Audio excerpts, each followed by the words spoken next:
So, Adam Silver, the commissioner of the NBA, is here talking to Caitlyn Clark, obviously, about something related to the sport of basketball.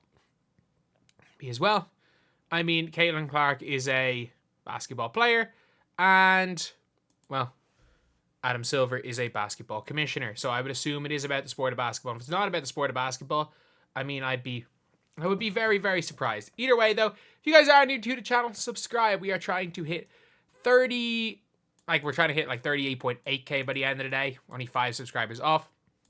And that is the goal, is to hit 40k by Christmas, which would be absolutely incredible.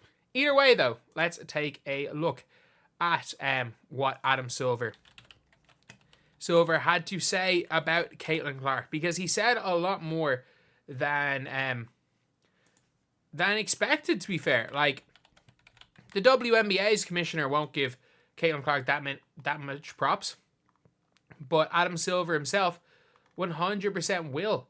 So this is what, according to Scott Agnes, who is a journalist, NBA Commissioner Adam Silver is planning to attend Pelicans-Pacers game tonight. Caitlyn Clark and Connor McCaffrey are sitting in Tyrese Halliburton's courtside seats once again as the Pacers host the Pelicans tonight. Adam Silver on Pacers TV. Caitlyn Clark set the world on fire, not just this community. She's brought so much attention to the entire league. People are seeing how deep this league is, how good the quality. It's wonderful to see. Again, she's brought so much attention to the entire league. Basically, again, crediting, yes, yeah, there are other players, there are other good players. It says here, so sorry to say, I'm glad to hear someone with the WNBA technically WNBA has recognized and given Caitlyn her dues without feeling as if another player has also been mentioned. It was Caitlyn, her style of play. And that's the reality of it. Is even if there are other players there, even if you want to make the argument, and I think it's a justified argument, if you want to make the argument that, the WNBA players, like, there's always been good players in the WNBA, and people just weren't that excited back in the day. It's like, you can make that argument, cool. Genuinely, fine, if you want to make that argument. But there is also truth to saying that it doesn't matter how good this quality is if nobody's there watching. But the big reason why people were watching is number 22 for Indiana. Like, I think the biggest recipient, or the biggest, like, person that's benefited from it is someone like Nafisa Collier. I think Fee has benefited so much from the Caitlyn Clark effect because, well, again, Fee Collier is somebody that is, she's someone that obviously was always good, but is now just a huge, huge worldwide popular name in sports, more so than she was before. So, obviously, that is a big thing. But again, it's just always a case that the NBA, the NWSL, the LPGA, the PGA, all of these, we talk about every single one of these, like, organizations. And we talk about them in a way where it's like, okay, cool, they're big organizations and all that. And we see them, the way they market themselves, they use cross-promotion. They use cross-sports promotion. They use popular culture to try promote their leagues. They try to do everything. And then you've got, like, you've got the WNBA who, they're going to try anyone other than Caitlyn Clark. Instead of using Caitlyn Clark to promote everybody, they want to, at all costs, tear down Caitlyn Clark, which is, it is what it is. It is what it is, I guess. But, yeah, so my guess is that Adam Silver is there because I would say Caitlyn Clark hasn't 100% committed.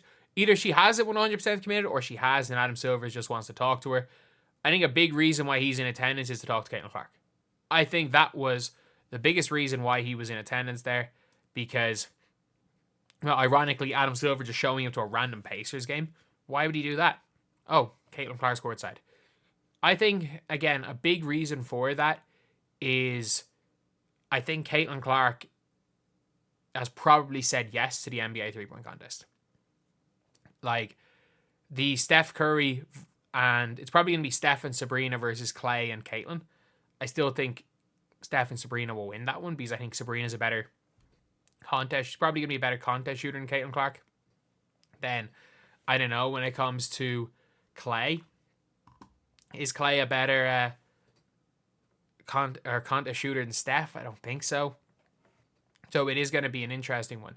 But yeah, like, we're seeing the actual commissioner of the NBA say more positive things about Caitlyn Clark than anyone involved in that actually works for the WNBA.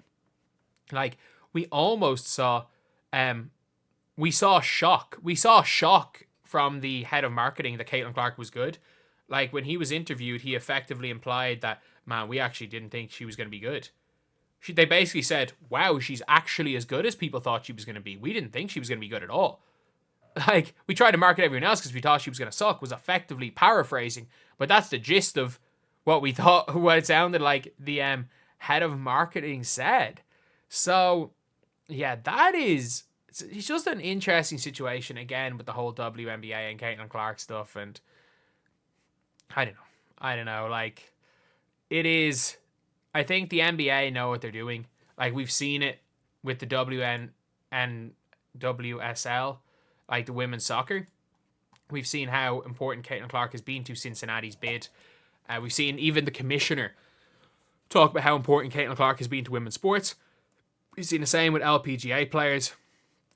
We've seen the same with some tennis players talking about how Caitlyn Clark's great because it helps even, like, because it's such a big thing for all women's sports. Like, one women's sport growing. Like, I'm trying to think, again, in women's sports, when we always talk about some names, we always forget about who I would say is almost the equivalent of Caitlyn Clark, where it's a female who is bigger than all the male players. People will like say Serena Williams. Outside of America, Serena Williams was not bigger than Roger Federer. Ronda Rousey. Like, we forgot, like, that sport did not exist for Ronda Rousey, and women's MMA became as relevant as men's MMA purely because of her at the time. Obviously, I think everything happened since the loss was a disaster for her, but, like, it was Ronda Rousey. Like, she's that level. She's Tiger. She's Ronda. She's Steph. She's bigger as an equivalent of her sport than LeBron. Maybe not bigger than Kobe. Not bigger, like MJ. That's like the level she is. She's MJ. She's Steph. She's Ronda Rousey. She's, in the States, Serena Williams for tennis. She's Simone Biles. Like, but yet, again, and the NBA knows this. These other leagues all know this. Everyone except the league she plays in, who genuinely don't actually seem to want to make money, which is madness. Absolute madness.